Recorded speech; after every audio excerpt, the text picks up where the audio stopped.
Bienvenidos viajeros a un nuevo episodio de Viaje Onírico, el lugar de las tierras remotas del tiempo, donde yo, Tai de Molinar, trataré de relatarte algún momento épico o estúpido de nuestra historia humana. Abrochen su cinturón, mis estimados, porque hoy estaremos en la presencia oscura de la reina de la noche.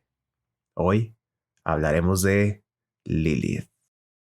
Los mitos nacen ahí para llevarnos a un aprendizaje de nuestro origen y entendimiento del mundo, del universo.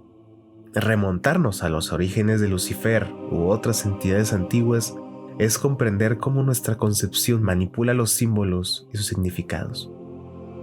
Pero aún así, hay seres, deidades que siempre guardarán su esencia al pronunciar sus nombres. Nombres que nos seguirán generando ciertas e interesantes emociones.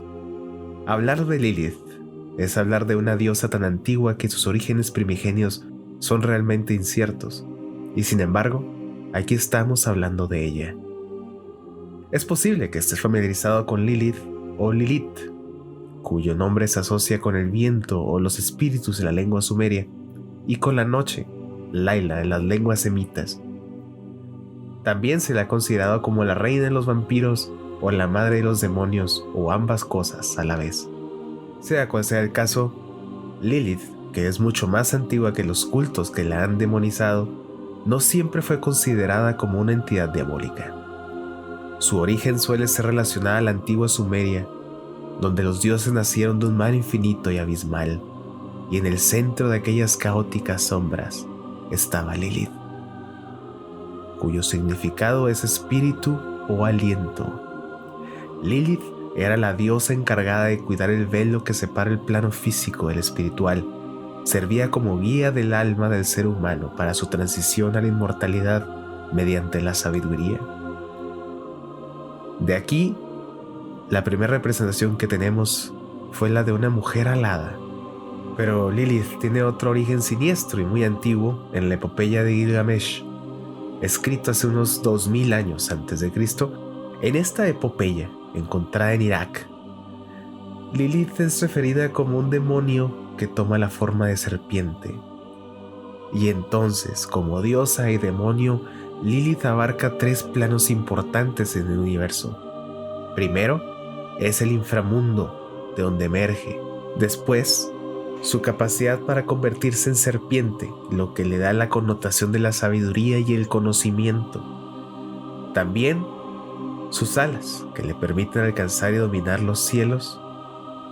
Esto sin resaltar su feminidad, siendo así una deidad importante que cubre algunos de los aspectos más importantes para las culturas antiguas, como lo es la fertilidad, la magia y la vida después de la muerte.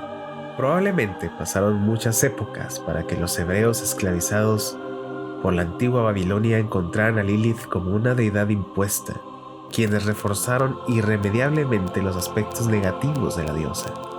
Lilith entonces se asoció a las lechuzas y los búhos, conectándola con la noche y su conocimiento de lo oculto. Su vínculo con la serpiente la convirtió en un símbolo de conocimiento, eso es cierto, pero también de lo prohibido. Quizá es este aspecto el que se quedó impregnado en Lilith para siempre. Gracias a las tradiciones judías y católicas, la Biblia en Isaías 34:13 nos habla al respecto de la siguiente forma: espinas crecen sobre sus fortalezas, ortigas y cardos en sus fortalezas. Será la guarida de los chacales, una morada para los animales silvestres, y se encontrarán con las hienas. La cabra salvaje gritará a su compañero. De hecho, existe el pájaro de la noche, o Lilith, que se sienta y encuentra para sí misma un lugar de descanso. El mito hebreo resulta dar una coherencia interesante al papel de Lilith, quienes afirman que Dios la creó a partir del mismo polvo que a Adán. Según esta visión, en el principio, tanto Adán como Lilith no encontraron armonía juntos, sobre todo al momento de la unión sexual, donde Adán quería obligar a Lilith a que ésta estuviera en una posición reclinada, abajo. Pero ella, molesta, le reclamaba con voz firme por qué debía estar debajo de él si ella estaba hecha del mismo polvo y por tanto eran iguales.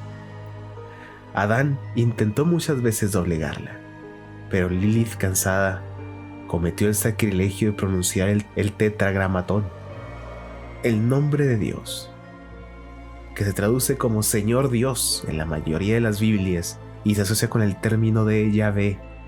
Es considerado tan sagrado que no puede ser pronunciado.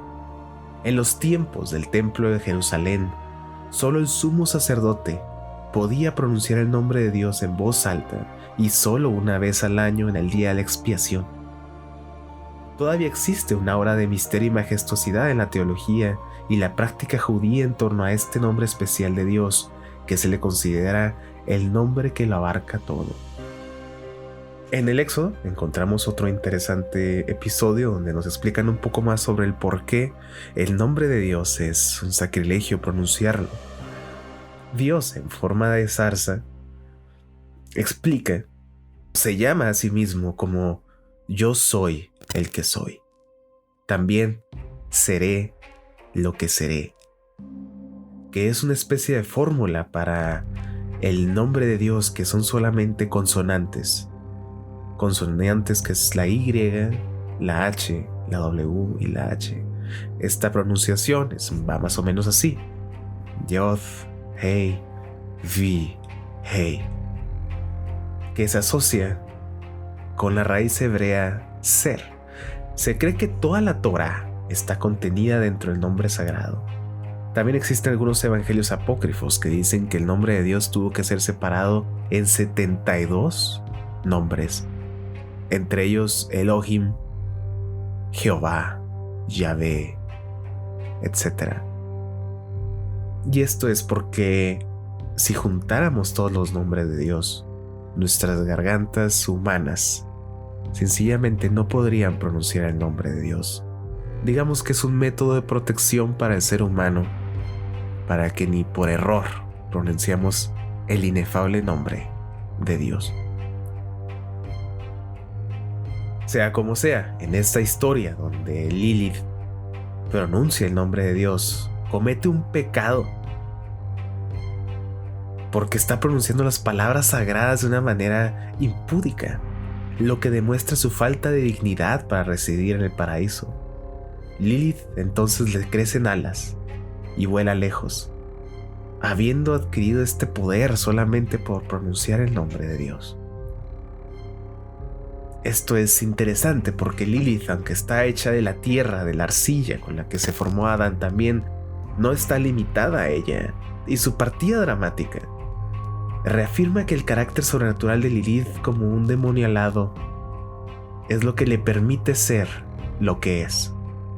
Adán entonces buscó a Dios para reclamarle la rebeldía de Lilith, y este envió 3 ángeles a buscarla. Lilith fue encontrada en el Mar Rojo después de haber fornicado con demonios y otras criaturas. Los ángeles le pidieron que volviera al paraíso. Ella se negó, explicando que ella había tenido amoríos con hombres y demonios. Los ángeles entonces le amenazaron con matar centenares de sus hijos, pero Lilith, firme, dijo que incluso sufrir la muerte de sus hijos era mejor que volver a someterse a Adán, pero que si es así como iba a proceder el cielo, entonces ella se encargaría de matar la descendencia de Adán.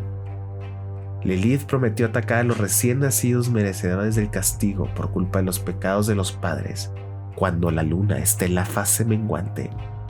Según las leyendas posteriores, también se encarga de usar el semen vaciado de manera impura. Lo usa para quedar embarazada y parir espíritus oscuros.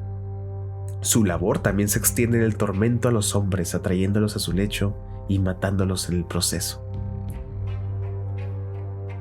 Pero ¿qué sucede con Adán? Cuando Lilith no vuelve al paraíso, Adán, viviendo en soledad, suplica por compañía. Y de hecho es un pasaje bastante perturbador donde Adán termina acostándose con todas las hembras de todas las especies. Pero entonces Dios ve que su hijo sufre y decide crear una nueva compañera. Así que en esta ocasión, para asegurar la sumisión de la hembra, obligó a Adán a dormir y en un sueño profundo le sacó la costilla y a partir de ahí creó a Eva. Se dice, siguiendo estos escritos apócrifos, que Adán le platicó a Eva sobre Lilith, pero la historia narrada dejó como benevolentes al hombre y a Dios. Jamás consideraron que Eva fuera encontrada por Lilith para darse cuenta de que era todo menos monstruosa. En esta continuación del mito bíblico y apócrifo, Lilith se dio cuenta de que Adán ahora tenía una nueva compañera y que era sumisa, así que decidió ir al paraíso, oculta bajo la forma de una serpiente. Vio que eran felices, pero que vivían ignorantes, así que decidió regalarle a Eva el conocimiento. Según esta versión, Lilith fue quien convenció a Eva de tomar el fruto del Edén, que terminaría desterrando a la pareja al mundo, sus tormentos, virtudes y su mortalidad. Este último aspecto es importante, ya que Lilith no fue desterrada por causa del fruto prohibido, sino por pronunciar el nombre de Dios, siendo tal el castigo el destierro, mas no perdió su inmortalidad. Por tanto, Lilith permanece intacta tal como fue creada. Desde una perspectiva antropológica, esta transformación surge de la intención de difamar y presenciar como malvado el arquetipo de la deidad femenina que poseía un empoderamiento sexual y defendía con fervor la igualdad de género. La rebeldía femenina, que se encuentra en muchas mitologías paganas, choca con las tradiciones de origen patriarcal, como es el caso de las religiones abrahámicas, donde su comportamiento libre e igualitario adquiere un matiz negativo y pecaminoso. Así, la mujer se convierte en el enemigo, la causante de la desgracia del hombre. Pero por fortuna, la tradición judía se basa en la interpretación y no únicamente en el texto. Aunque algunos afirman basar sus creencias en el texto, en realidad lo hacen a través de la interpretación de otros textos que consideran divinos o palabras reveladas. Dicho esto, hay que destacar que en la década de 1970, la teóloga, escritora y activista feminista Judith Plaskow se reunió con un grupo de mujeres judías para reinterpretar y actualizar la historia de Lilith. Partiendo de la idea de que Lilith y Eva se encontraron en el borde del jardín del Edén y formaron un vínculo de hermandad, el objetivo de Plaskow era permitir que las historias de las mujeres surgieran de los espacios entre las palabras y las letras de la Torá. En la tradición judía, cuando algo en el Antiguo Testamento no coincide o contradice, los rabinos suelen escribir un midrash, que es una inversión de la historia o una especie de explicación. Por lo tanto, la reinterpretación feminista de la historia de Lilith de Plaskow tiene sentido, ya que leer la historia de Lilith es un acto feminista en sí mismo. Lilith fue la primera en pelear contra la opresión y apelar por la igualdad, una idea muy adelantada incluso a nuestra época y escrito milenios antes de nosotros. Lilith también sufre las consecuencias de la lucha por la igualdad. Lilith es también la primer desaparecida de la historia, la primer desterrada, la primer mujer a la que el hombre rechaza por disfrutar de su sexualidad y erotismo.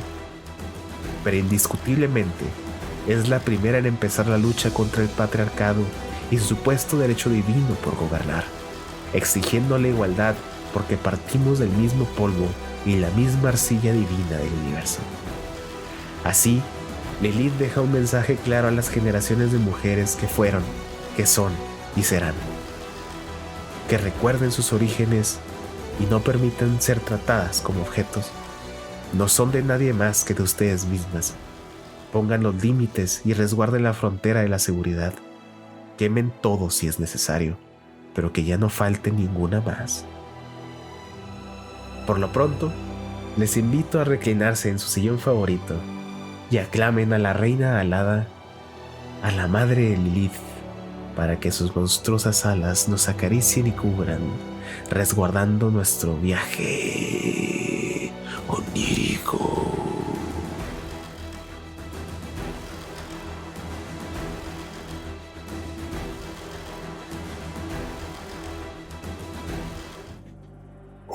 demonio encantador, mitad diosa, cicuta e hidromel, fino acónito y miel, se mezclan para crear tu boca.